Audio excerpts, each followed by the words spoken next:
الفيديو ده هيكون مختلف عن اي فيديو انا عملته قبل كده، لان في الفيديو ده هقيم مونتاج المتابعين. الفيديو الاول معانا هو فيديو الجبالي. ناس كتير في دبي بتسأل سؤال، هو ايه احسن مشروع عقاري استثمر فيه؟ السؤال ده مش صح. السؤال الصح لو انت بتسأله لنفسك كمستثمر هو امتى اقدر ادخل في اي مرحلة من مراحل المشروع العقاري. اي مشروع عقاري في الدنيا بيمر ب5 مراحل اساسية، هي مرحلة ما قبل الطرح، مرحلة الطرح، مرحلة الانشاء، مرحلة قبل التسليم، ومرحلة بعد التسليم. الغلطات الموجودة في الفيديو هو الماسك اللي على الشخص مش مقصوص كويس، الشادو بتاع الخط مش كويس، لازم تقلله شوية. والفيديو التاني معانا وهو فيديو احمد علي. تفتح البرنامج اللي انت هتمنتج عليه ومش عارف تكون مشاهد، التركاية هنا قلب. ايوه قلب، تشوف مشاهد وتحاول تطبق عليها زي الموشن جرافيك.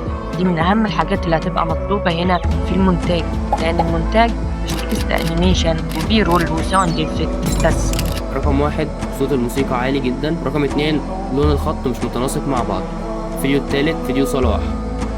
في هذا الفيديو سوف أعيد إنشاء فيديو ريلز بأسلوب اليوتيوبر الشهير فارس، وهذه النتيجة التي تشاهدونها أمامكم. الفيديو جامد بس المؤثرات الصوتية صوتها عالي. والفيديو الرابع بتاع بودي. هيثم حسن هو واحد من اقوى المواهب المصريه اللي موجوده حاليا. طبعا كلنا شفنا اداؤه مع منتخب مصر في كاس العالم كان عامل ازاي. النهارده هنعمل اعاده بناء لمسيرته ونحاول نعمل له مسيره احترافيه تليق بيه، وهنحاول نخليه يكسب البالون دور لاول مره في تاريخه. ولكن في شويه اهداف مطلوب ان احنا نحققها على مدار الفيديو. مطلوب منه ان هو يكسب 1 دوري ابطال، ويكسب 2 دوري في اي بلد بقى من البلدان اللي هيلعب في الدوريات بتاعتها، ويكسب البالون دور، وهو الهدف الاهم معانا النهارده في الفيديو. الفيديو برضو جامد بس محتاج تظبط الشادو بتاع النص. الفيديو الخامس فيديو سفيان. مطلوب فيديو اديتور بروفيشنال في بريمير وافتر افكت ودافينشي وكاب كات وكل حاجه ليها علاقه بالايديتنج. الحقيقه انت لو سالت شخص منهم هو انتوا عايزين الشخص الخارج ده ليه، هيقول لك معرفش والله شات جي بي تي اللي قال لي كده. يعتبر تاني اجمد فيديو انا شفته بعد فيديو الجبالي، بس محتاج يظبط الماسك بتاع الكرسي، يعني لما يجي يقص الشخص من غير الكرسي. الفيديو السادس فيديو ادم. بصراحة إدارة العقار مو شيء بسيط، لكن إنك تعرف إن في أحد ماسك أمورك صح.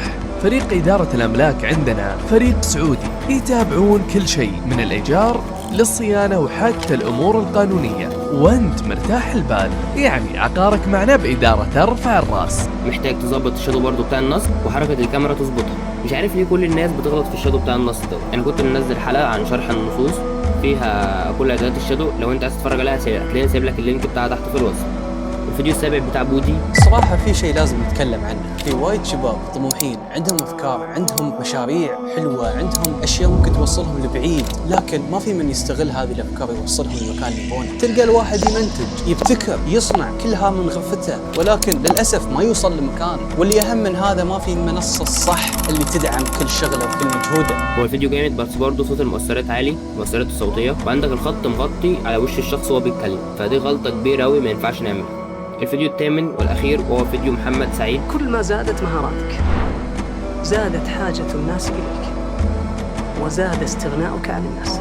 إنجليزي أعرف إنجليزي، تقنية أعرف تقنية، مطر وسيول وسحاب أعرف، تاريخ ومدري أعرف، ما أحتاج أحد. لكن لو ما أعرف كل ما نقصت مهاراتك زادت حاجتك للناس وزاد استغناء الناس عنك. فيديو جامد برضه بس الخط كبير قوي، لازم تصغر الخط أكتر من كده، وبرضه لازم تظبط الشادو بتاع النص.